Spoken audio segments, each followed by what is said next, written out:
crew hands-off point. It's a little less than 30 seconds before docking, and at this point, any aborts, any other procedures will have to be done automatically by Dragon itself.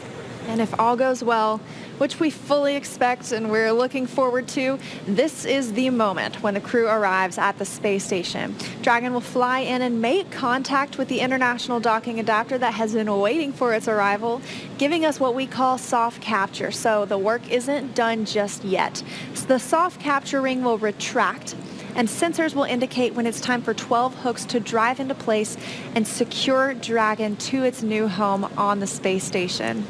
The space station crew, specifically Chris Cassidy, our NASA astronaut on board, will manually pressurize the vestibule. That's the space between the Dragon hatch and the station hatch. And at the same time, power, audio, and data connections will be established from the station to Dragon. After all of this, all of those waypoints and other checkpoints with the keep out sphere and approach ellipsoid, it'll be time for leak checks and eventually hatch opening. The crew of Expedition 63 becomes 2 more. Right, that's where we stop providing coverage, but Bob and Doug have a full day ahead of them. You know, they're not just... Team of flight controllers is now on console behind me. Easily over there. Get some status updates from them.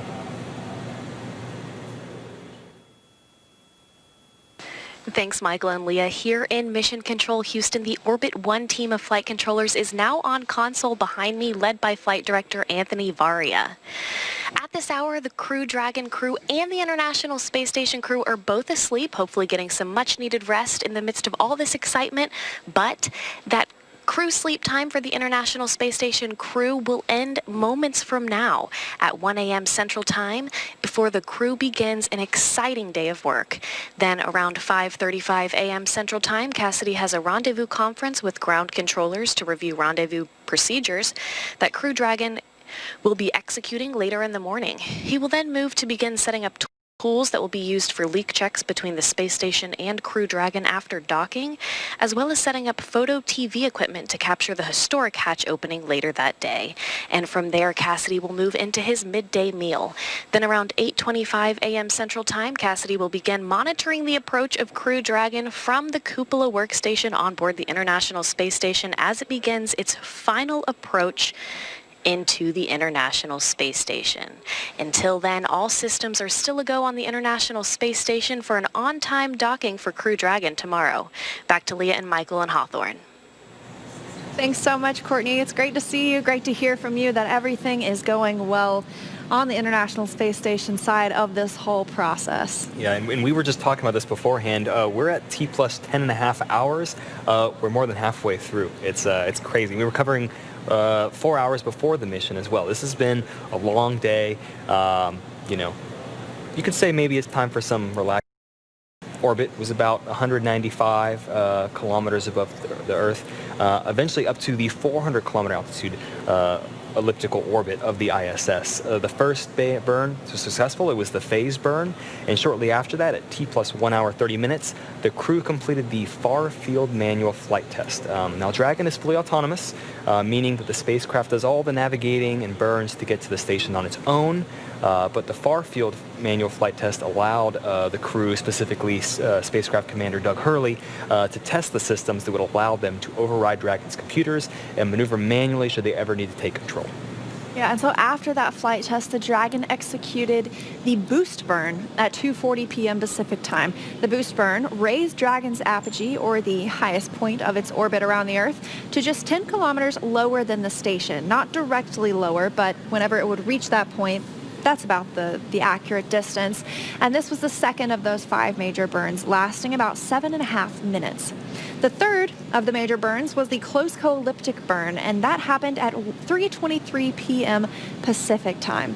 This firing of the Draco thrusters lasted just under 10 minutes and placed Dragon on an orbit roughly co-elliptic with the space station. That means Dragon is now maintaining that 10-kilometer orbit below station rather than just reaching it at the apogee. So after a little while, the crew had their dinner. Yes. Not sure what they had to eat. Yeah, not sure yet. But they do have enough food for 12 days, right? It's only a 19-hour mission, but they have plenty of food, 30 liters of water, so they probably had a pretty good selection of what they wanted to eat. Yeah, I'm wondering. And the crew does get to choose what they want to take with them to eat. It is a little bit different than the food that they have on the space station, as we've heard Bob and Doug talk about. On the space station, we rehydrate some food or from the docking port out, they would be in that line. Bob and Doug are headed to the forwardmost port on the station, the Node 2 forward port. It's where Dragon docked just over a year ago on our unmanned Demo 1 mission on March 2nd of 2019. It's where one of 2 international docking adapters are located, installed for these new commercial spacecraft flights, as well as any other future spacecraft that use this IDA. So before moving into the final waypoint, which is waypoint 2, the crew will execute another manual flight test, just like we saw earlier in the day. It's pretty interesting. It's a pretty exciting thing to watch. This is nearer to the station, so we're calling it near field. And the crew will command a hold at 220 meters, and then they'll conduct a series of maneuvers. First, they will fly Dragon to the center line of the docking approach and line it up precisely with the International Docking Adapter, which they'll be making contact with later in the morning. And then they'll do a number of maneuvers. They're called translational maneuvers. So these are using the Draco thrusters on Dragon to move it along the different axes, and we'll be checking in with the ground on how much propellant is used. Of course, as we've mentioned, Dragon is designed to drive itself, fly itself, I should say, so it's fully autonomous. But this is done to demonstrate the ability to perform any controlled manual maneuvers if that was ever necessary, like braking or retreating. And it also helps determine the position and velocity relative to the space station. So once all of that is complete, Bob and Doug will turn the controls back over to the Dragon flight computer and trust it to take them in for an automated docking. After the flight test is complete, teams in Hawthorne and in Houston will do a quick go, no-go to resume the approach and then start to move in toward waypoint 2. Once Dragon starts that approach, they will do a final go, no-go for the ultimate moment, docking. Yes, waypoint 2 is where things get really serious. Waypoint 2, we're only 20 meters away. The ISS looks very, very large at this time, and the spacecraft focuses on aligning its docking system with the International Docking Adapter before proceeding.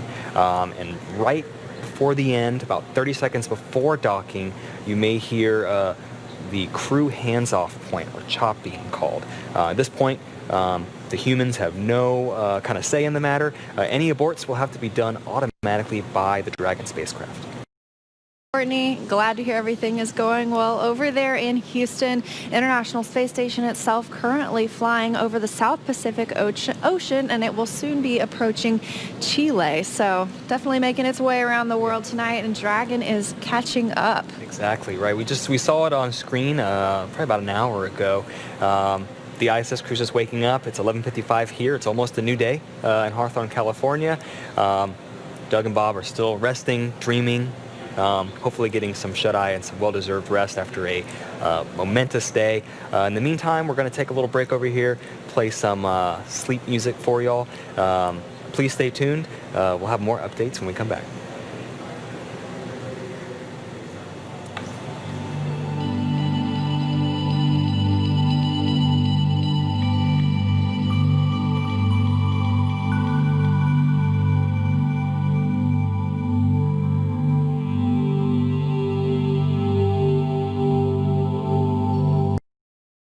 After Cassidy's post-sleep period, he'll start his day with exercise and routine housekeeping.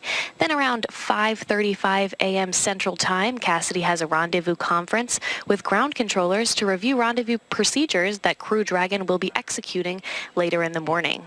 He'll then move to begin setting up tools that will be used to conduct leak checks between the space station and Crew Dragon after docking, as well as setting up photo TV equipment to capture that monumental hatch opening later in the day.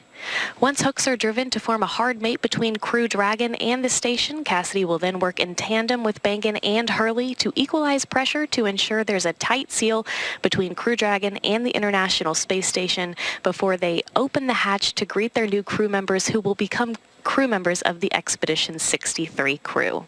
Until then, the International Space Station systems are still a go for an on-time docking of Crew Dragon later today. Back to you guys in Hawthorne. Thanks so much, Courtney. Sensors indicate it's time for 12 hooks to drive in place and give us a hard capture to firmly secure Dragon to its new home on the space station.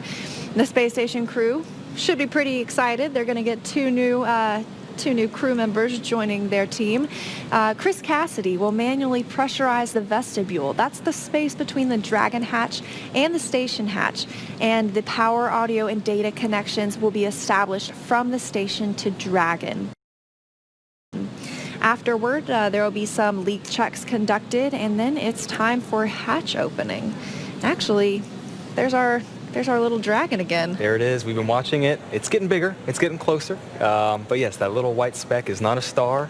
It is Doug and Bob heading, over 4 miles a second, 7 kilometers a second on their way to the ISS. A little fun fact, prior to installation of the IDA, this port is also where the space shuttles used to dock. And so Doug Hurley, he's the spacecraft commander for the Endeavour capsule today. He was also the pilot of the very last space shuttle mission, Atlantis, STS-135. It's a small world. That shuttle docked to the very same place that Crew Dragon will be docking tomorrow morning. Well, this in a few hours. That means Doug, one of the last astronauts to depart the International Space Station via the shuttle, who closed that hatch, will be opening up that very same hatch they closed nearly a decade ago. We can see Crew Dragon has a busy morning ahead, but even in space, it still takes 2 to tango. The ISS is also a factor here for this choreographed dance. So let's head over to Mission Control Houston for an update from NASA's Courtney Beasley.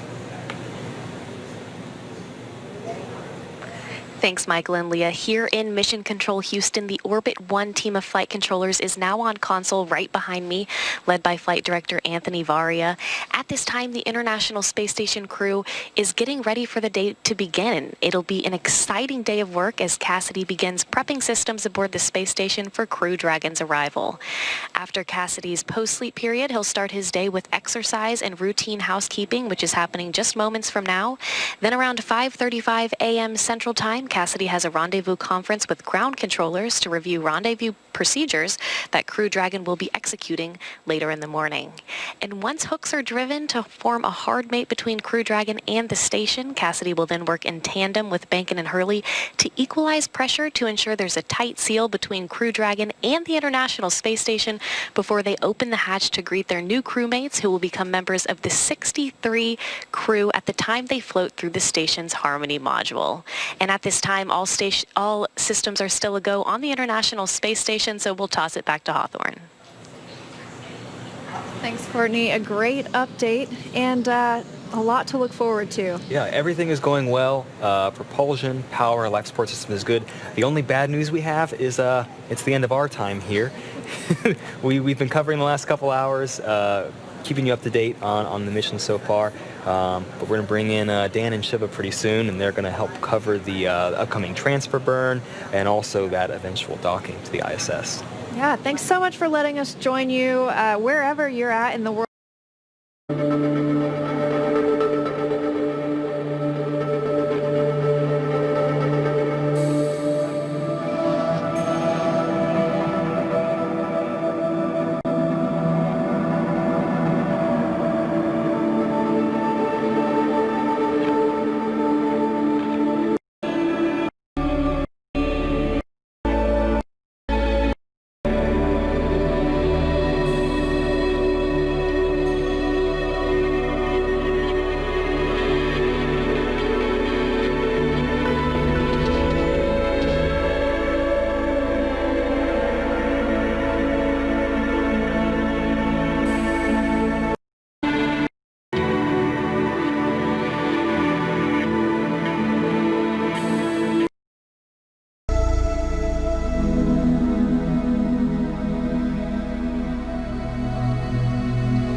The Dragon spacecraft has a number of Draco thrusters on board. There's actually 16.